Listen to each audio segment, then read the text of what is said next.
بسم الله الرحمن الرحيم.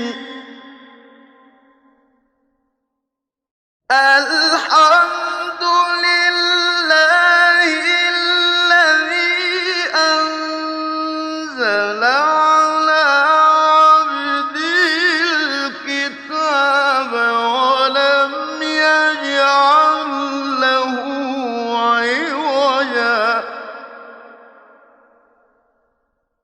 قيما لينذر بأسا شديدا من لدنه ويبشر المؤمنين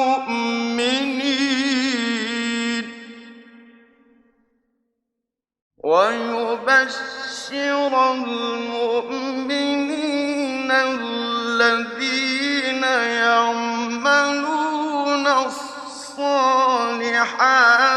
أن لهم أجرا حسنا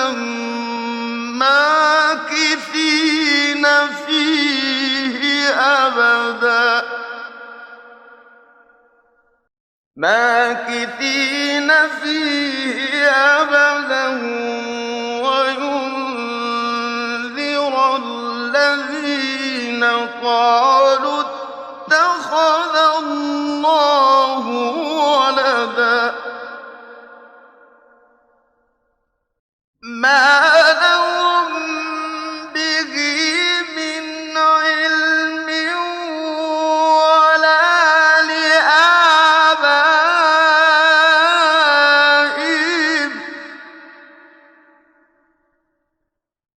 كبرت كلمة تخرج من أفواههم إن يقولون إلا كذبا فلعلك باخع نفسك على آثارهم إن لم يؤمنوا بهذا الحديث أسفا إنا جعلنا ما على الأرض زينة لها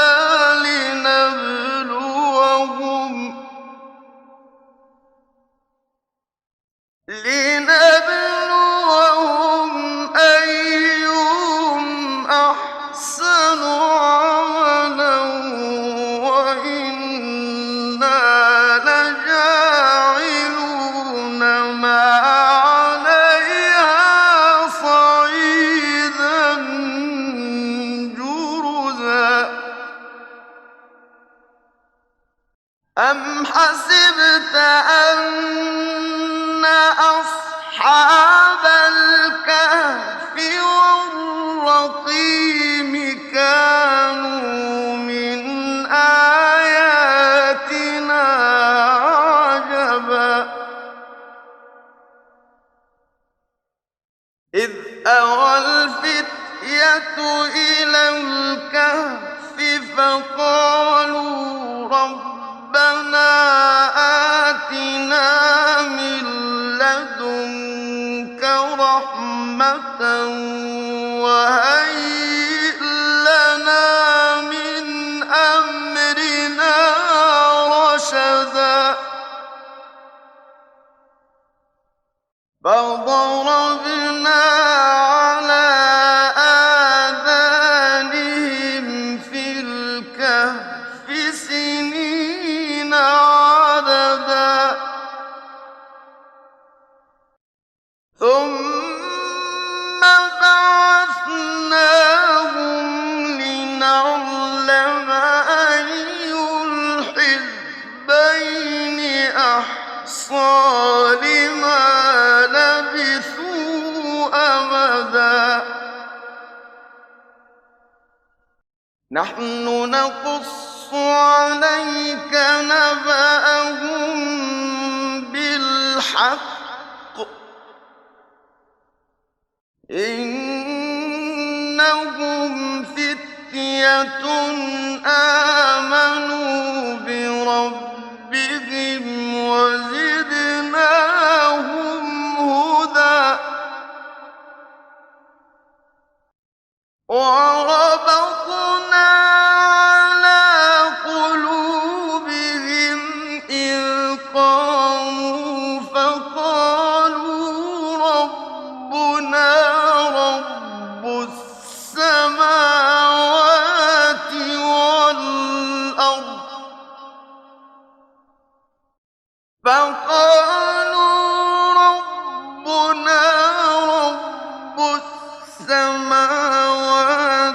والأرض لن ندعو من دونه إلها لقد قلنا إذا شططا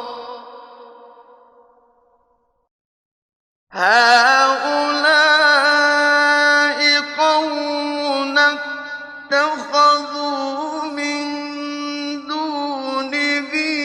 آلهة لولا يأتون عليهم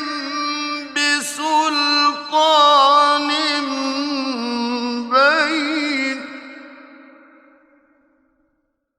فمن أظلم ممن افترى على الله كذبا وإذ اعتزلتموهم وما يعبدون إلا الله فأووا إلى الكهف ينشر لكم ربكم من رحمته فأووا إلى الكهف ينشر لكم ربكم من رحمته ويهيئ لكم من أمركم مرفقا وترى الشمس إذا طلعت تزاور عن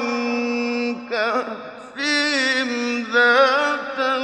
اليمين وإذا غربت تقرضهم ذات الشمال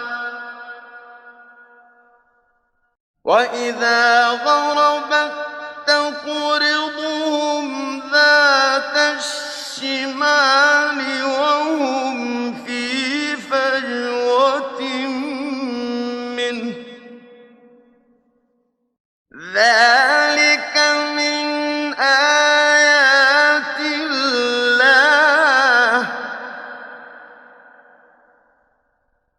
من يهد الله فهو المهتد ومن يضلل فلن تجد له وليا مرشدا وتحسبهم أيقاظا وهم رقود ونقلبهم ذات اليمين وذات الشمال وكلبهم باسط ذراعيه بالوصيد لو اطلعت عليهم لوليت منهم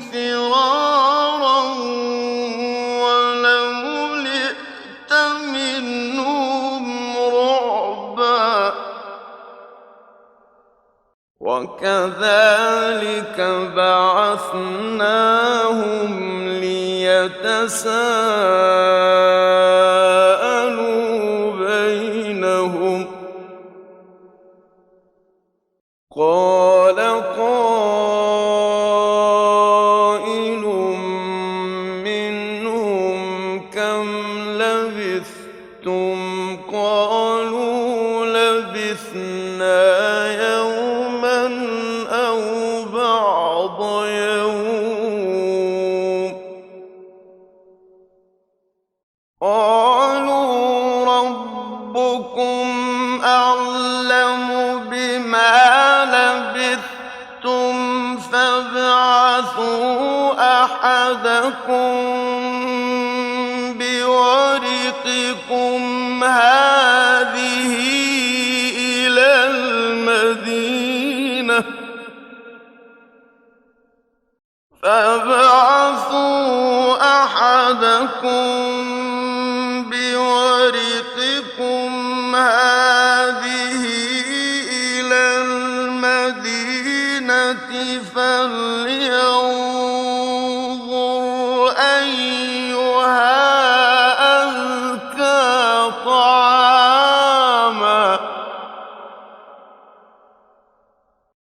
أزكى طعاما فليأتكم برزق منه وليتلطف ولا يشعرن بكم أحدا إنهم يظهروا عليكم يرجموكم أو يعيدوكم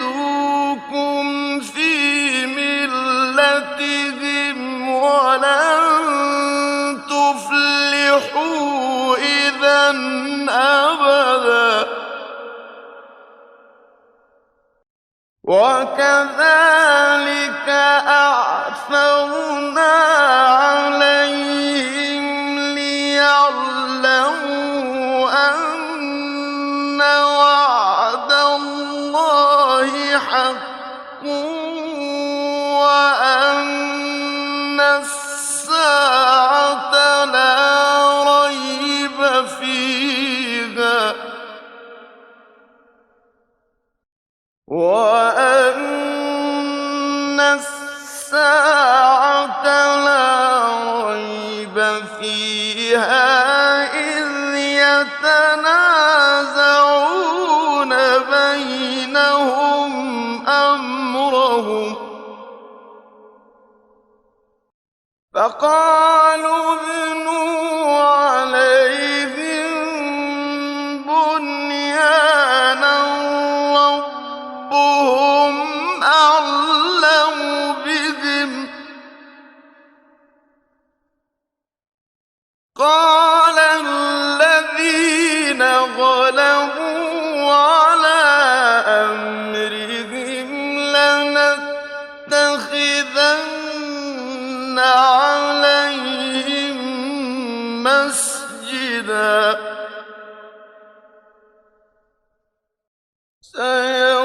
سيقولون ثلاثة رابعهم كلبهم ويقولون خمسة سادسهم كلبهم رجما بالغيب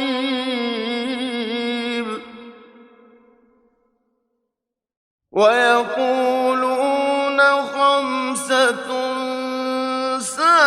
سادسهم كلبهم رجما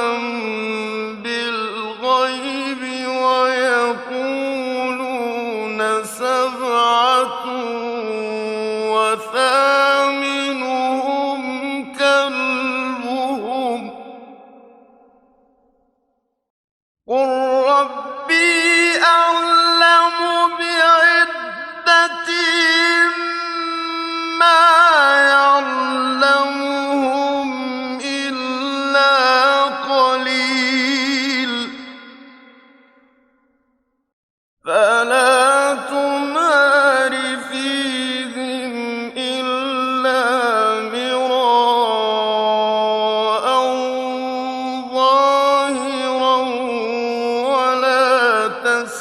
تستفت فيهم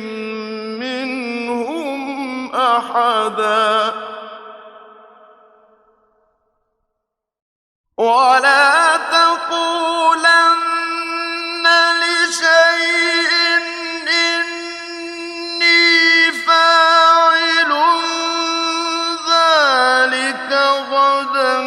إلا أن يشاء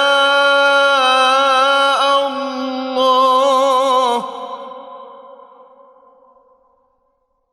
واذكر ربك إذا نسيت وقل عسى أن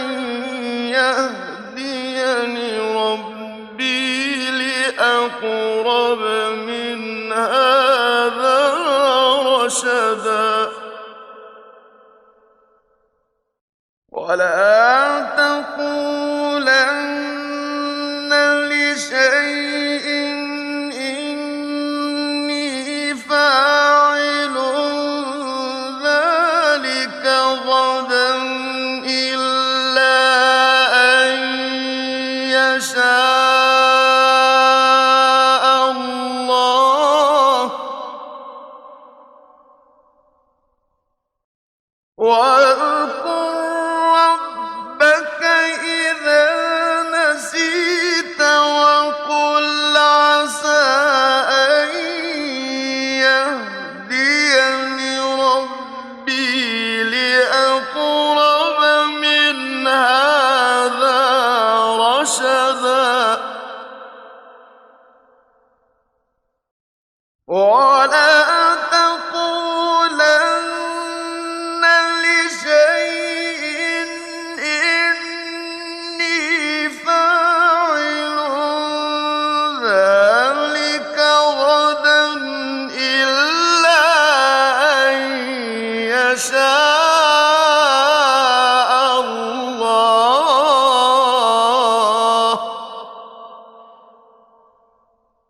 واذكر ربك إذا نسيت وقل عسى أن يهديني ربي لأقرب من هذا رشدا ولبثوا في كهفهم 300 سنين وازدادوا 9 قل الله أعلم بما لبثوا له غيب السماوات والأرض أبصر به وأسمع ما لهم من دونه من ولي ولا يشرك في حكمه أحدا واتل ما أوحي إليك من كتاب ربك لا مبدل لكلماته ولن تجد من دونه ملتحدا واصبر نفسك مع الذين يدعون ربهم بالغداة والعشي يريدون وجهه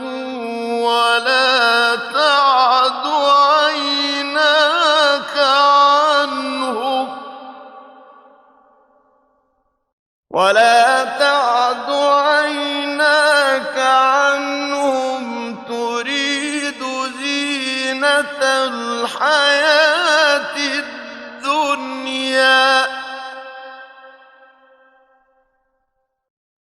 ولا تطع من أغفلنا قلبه عن ذكرنا واتبع هواه وكان أمره فرطا وقل الحق من ربكم فمن شاء فليؤمن ومن شاء فليكفر إنا أعتدنا للظالمين نارا أحاط بهم سرادقها وإن يستغيثوا يغاثوا بماء كالمهل يشوي الوجوه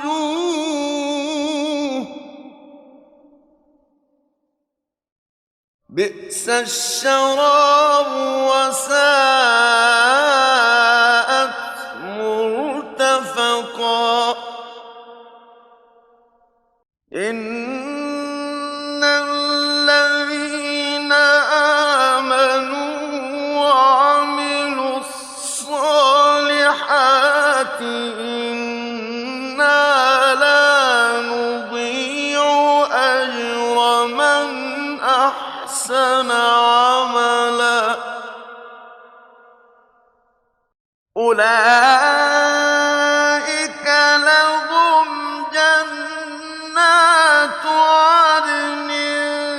تجري من تحتهم الأنهار يحلون فيها من أساور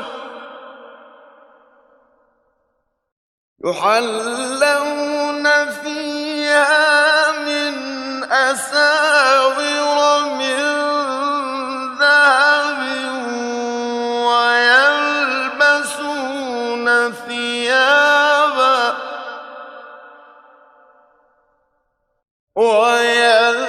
ويلبسون ثيابا خضرا من سندس واستبرق متكئين فيها على الأرائك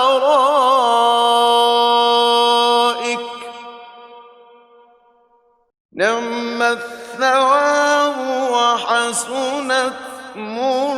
مرتفقا واضرب لهم مثلا رجلين جعلنا لأحدهما جنتين من أعناب وحففناهما بنخل وجعلنا بينهما زرعا كلتا الجنتين آتت أكلها ولم تظلم منه شيئا وفجرنا خلالهما نهرا وكان له ثمر فقال لصاحبه وهو يحاوره أنا أكثر منك مالا وأعز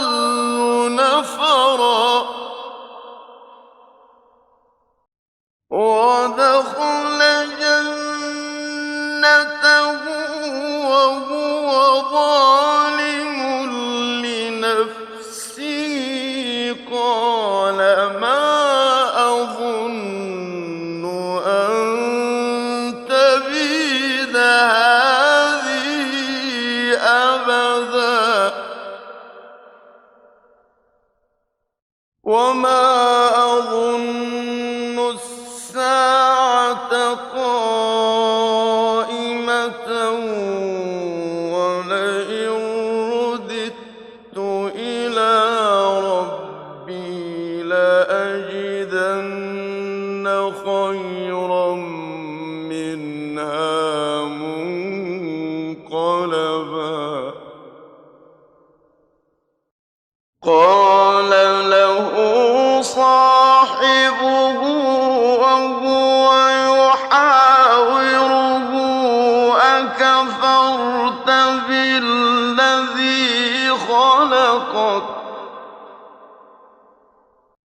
أكفرت بالذي خلقك من تراب ثم من نطفة ثم سواك رجلا لكن هو الله ربي ولا أشرك بربي أحدا ولولا إذ دخلت جنتك قلت ما شاء الله لا قوة إلا بالله قلت ما شاء الله لا قوة إلا بالله إن ترني أنا أقل منك مالا وولدا فعسى ربي أن يؤتيني خيرا من جنتك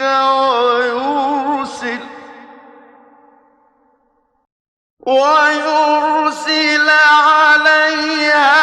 حسبانا من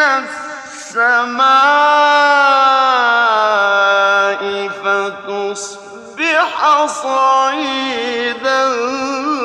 زلقا أو يصبح ماؤها غورا فلن تستطيع له طلبا وأحيط بثمره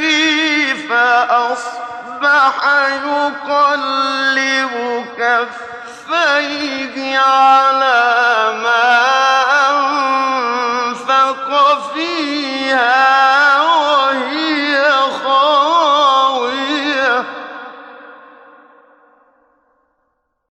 وهي خاوية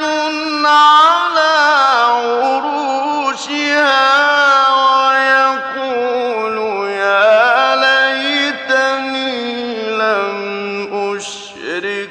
بربي أحدا ولم تكن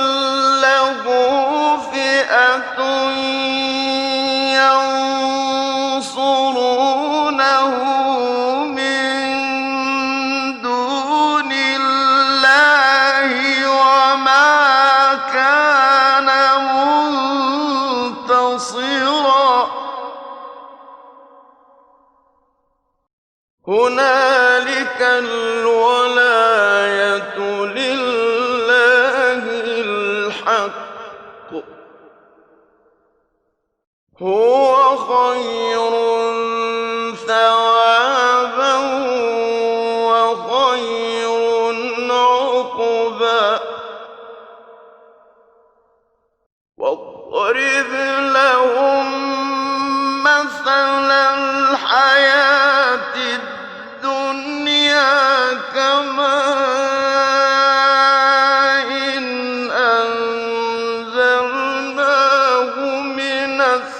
السَّمَاءِ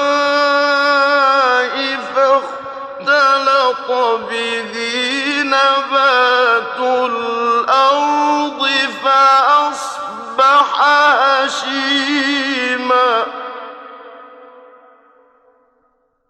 فَأَصْبَحَ هَشِيمًا تَذْرُوهُ الرِّيَاحُ ۗ وَكَانَ اللَّهُ عَلَىٰ كُلِّ شَيْءٍ مُّقْتَدِرًا الْمَالُ وَالْبَنُونَ زِينَةُ الْحَيَاةِ الدُّنْيَا ۖ وَالْبَاقِيَاتُ الصَّالِحَاتُ خَيْرٌ عِندَ رَبِّكَ ثَوَابًا وَخَيْرٌ أَمَلًا وَيَوْمَ نُسَيِّرُ الْجِبَالَ وَتَرَى الْأَرْضَ بَارِزَةً وَحَشَرْنَاهُمْ فَلَمْ نُغَادِرْ مِنْهُمْ أَحَدًا وَعُرِضُوا عَلَىٰ رَبِّكَ صَفًّا لَّقَدْ جِئْتُمُونَا كَمَا خَلَقْنَاكُمْ أَوَّلَ مَرَّةٍ ۚ بَلْ زَعَمْتُمْ أَن لَّن نَّجْعَلَ لَكُم مَّوْعِدًا وَوُضِعَ الْكِتَابُ فَتَرَى الْمُجْرِمِينَ مُشْفِقِينَ مِمَّا فِيهِ وَيَقُولُونَ يَا وَيْلَتَنَا مَا لِهَٰذَا الْكِتَابِ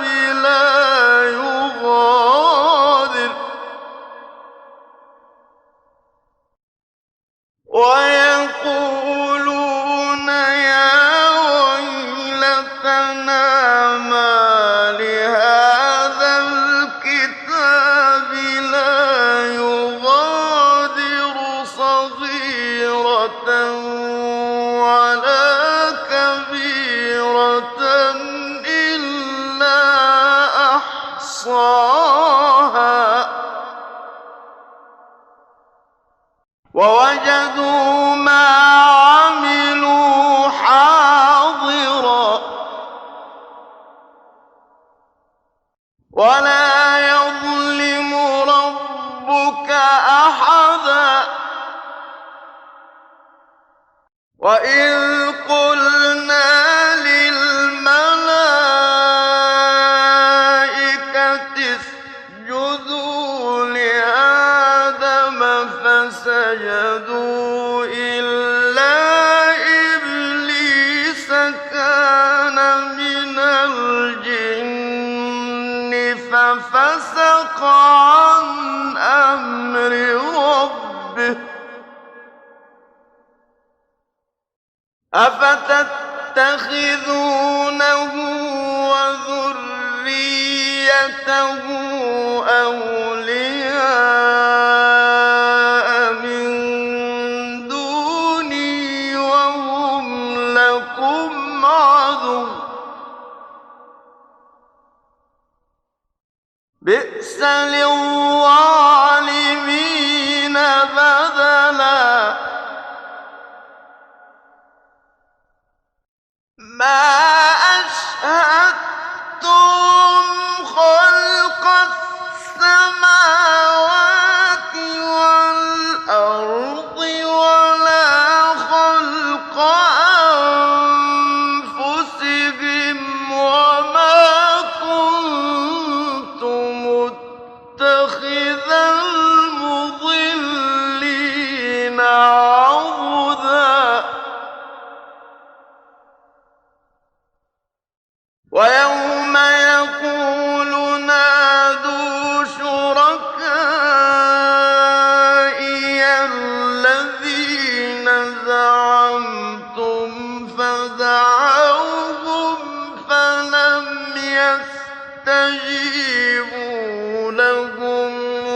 جعلنا بينهم موبقا ورأى المجرمون النار فظنوا أنهم مواقعوها ولم يجدوا عنها مصرفا ولقد صرفنا في هذا القرآن للناس من كل مثل وكان الإنسان أكثر شيء جدلا وما منع الناس أن يؤمنوا إذ جاءهم الهدى ويستغفروا ربهم إلا أن تأتيهم سنة الأولين إلا أن تأتيهم سنة الأولين أو يأتيهم العذاب قبلا وما نرسل المرسلين إلا مبشرين ومنذرين ويجادل الذين كفروا بالباطل ليدحضوا به الحق واتخذوا آياتي وما أنذروا هزوا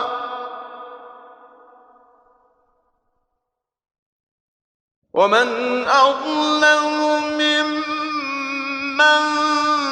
ذكر بآيات ربه فأعرض عنها ونسي ما قدمت يداه إنا جعلنا على قلوبهم أكنة أن يفقهوه وفي آذانهم وقرا وإن تدعوهم إلى الهدى فلن يهتدوا إذا أبدا وربك الغفور ذو الرحمة لو يؤاخذهم بما كسبوا لعجل لهم العذاب بل لهم موعد لن يجدوا من دونه موئلا بل لهم موعد لن يجدوا من دونه موئلا وتلك القرى أهلكناهم لما ظلموا وجعلنا لمهلكهم موعدا وإذ قال موسى لفتاه لا أبرح حتى أبلغ مجمع البحرين أو أمضي حقبا فلما بلغا مجمع بينهما نسيا حوتهما فاتخذ سبيله في البحر سربا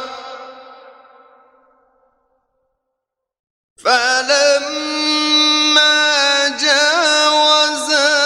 قال لفتاه آتنا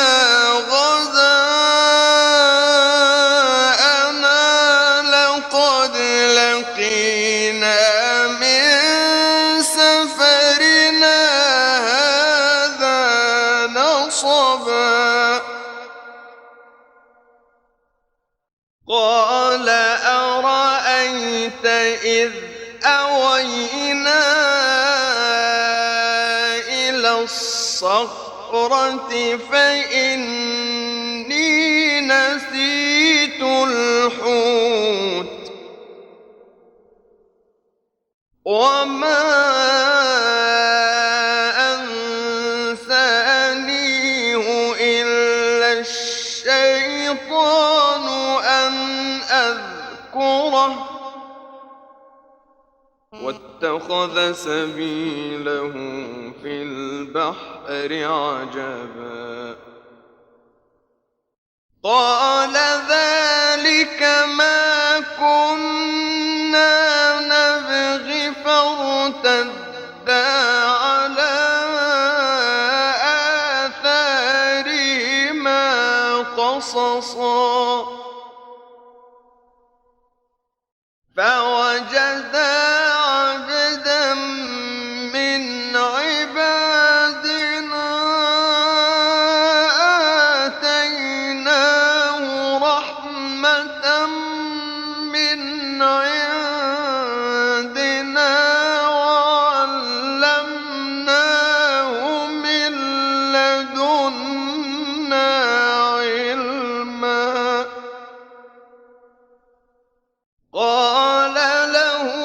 موسى هل أتبعك على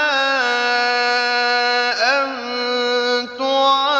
تعلمني مما علمت رشدا قال إنك لن تستطيع معي صبرا وكيف تصبر على ما لم تحط به خبرا قال ستجدني إن شاء الله صابرا ولا أعصي لك أمرا قال فإن اتبعتني فلا تسألني عن شيء حتى أحدث لك منه ذكرا فانطلقا حتى إذا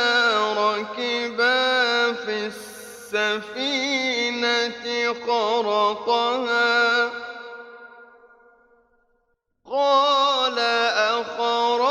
أخرقتها لتغرق أهلها لقد جئت شيئا إمرا قال ألم أقل إنك لن تستطيع معي صبرا قال لا تؤاخذني بما نسيت ولا ترهقني من أمري عسرا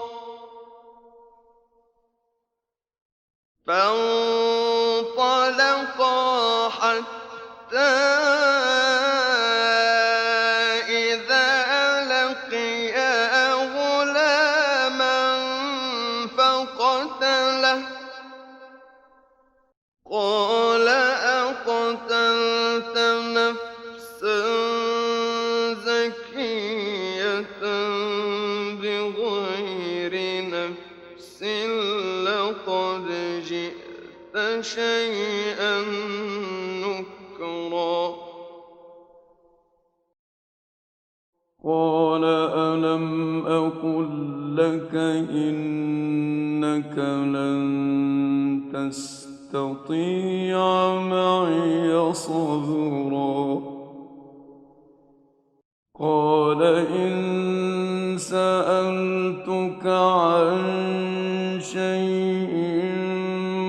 بعدها فلا تصاحبني قد بلغت من لدني عذرا فانطلقا حتى إذا أتيا أهل قرية استطعما أهلها فأبوا أن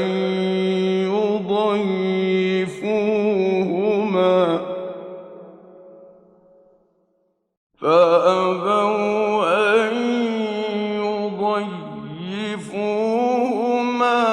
فوجدا فيها جدارا يريد أن ينقض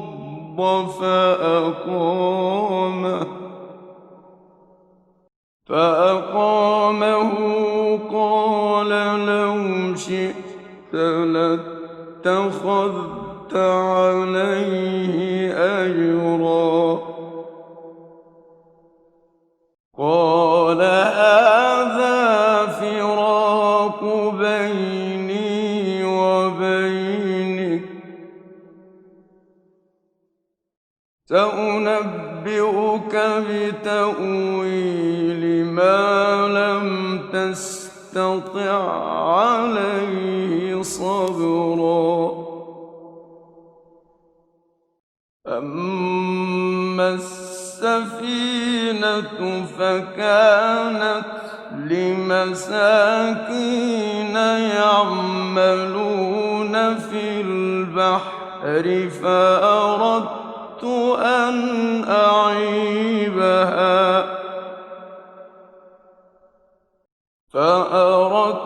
أن أعيبها وكان وراءهم ملك يأخذ كل سفينة غصبا وأما الغلام فكان أبواه مؤمنين فخشينا أن يرهقهما طغيانا وكفرا فأردنا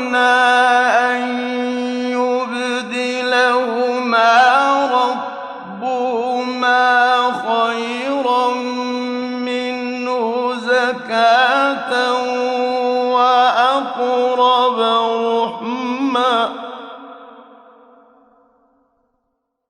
وأما الجدار فكان لغلامين يتيمين في المدينة وكان تحته كنز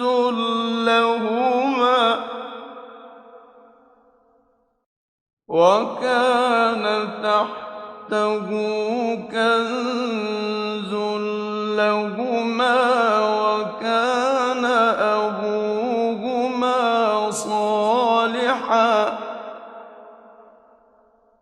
وكان أبوهما صالحا فأراد ربك أن يبلغا أشدهما ويستخرجا كنزهما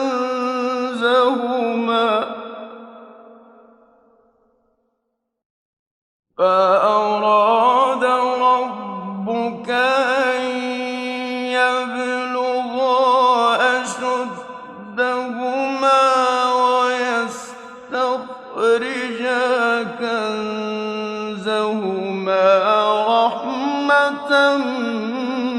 من ربك وما فعلته عن أمري ذلك تأويل ما لم تسطع عليه صبرا ويسألونك عن ذي القرنين قل سأتلو عليكم منه ذكرا إنا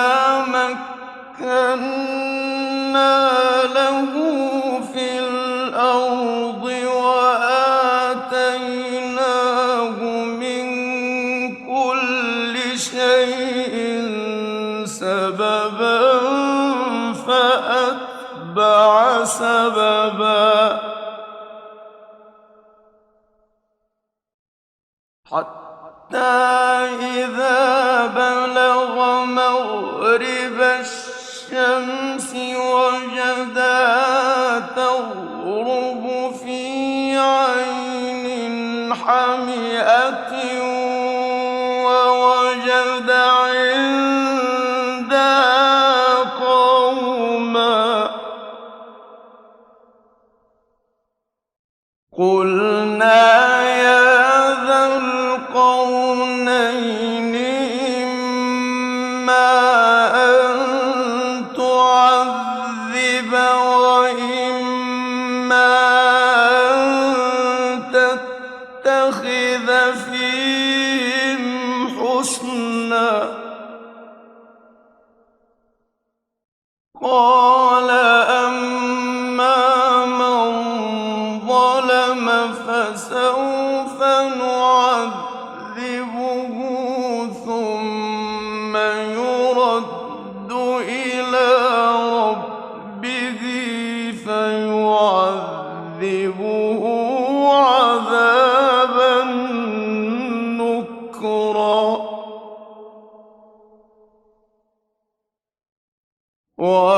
وأما من آمن وعمل صالحا فله جزاء الحسنى وسنقول له من أمرنا يسرا ثم أتبع سببا حتى إذا بلغ مطلع الشمس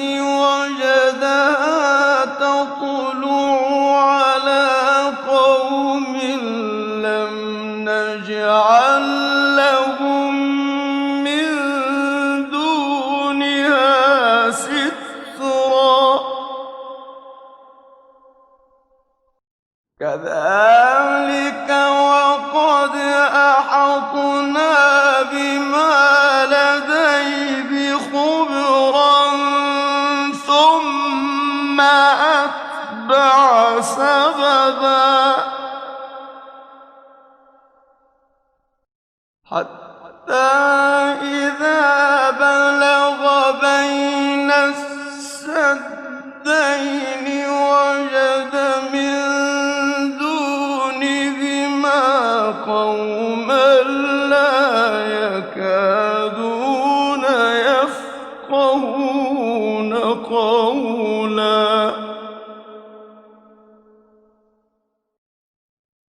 قالوا يا ذا القرنين إن يأجوج ومأجوج مفسدون في الأرض فهل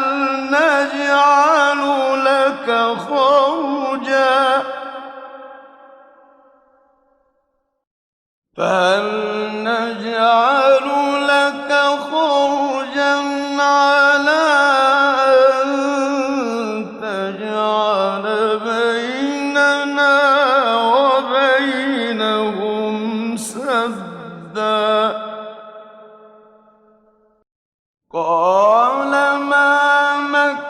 مكني فيه ربي خير فأعينوني بقوة أجعل بينكم وبينهم ردما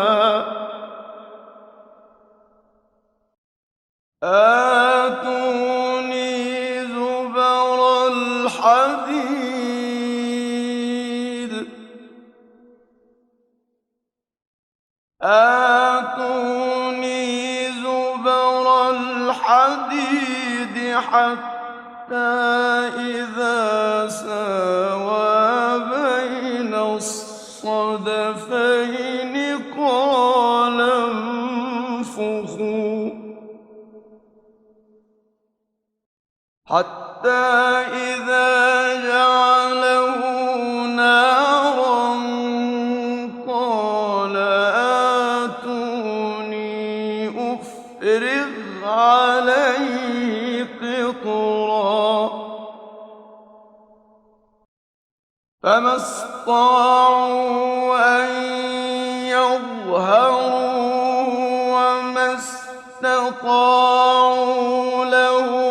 نقبا قال هذا رحمة من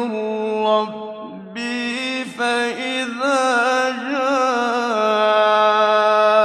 وعد ربي جعله دكا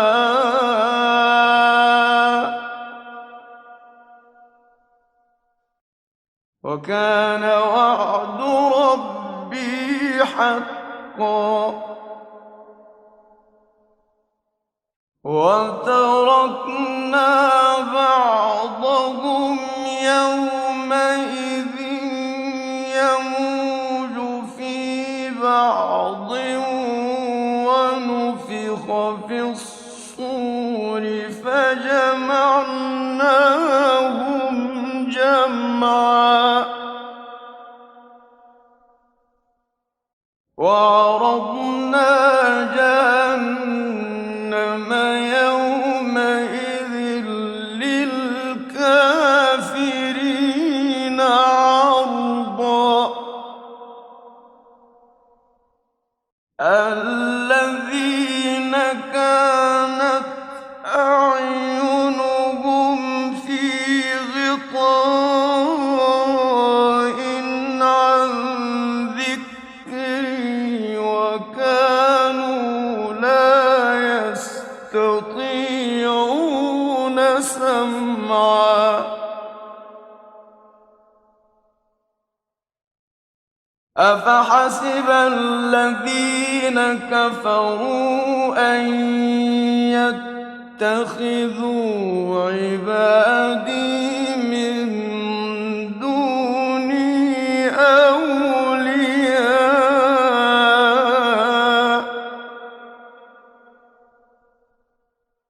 إنا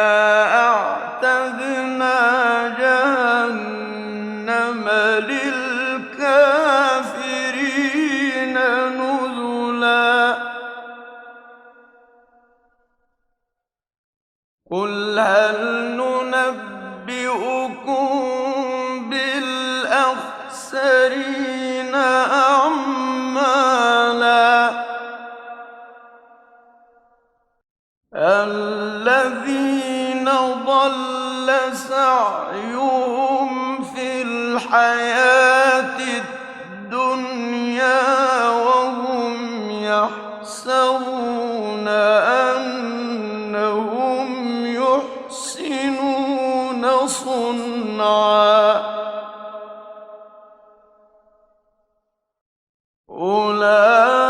أولئك الذين كفروا بآيات ربهم ولقائه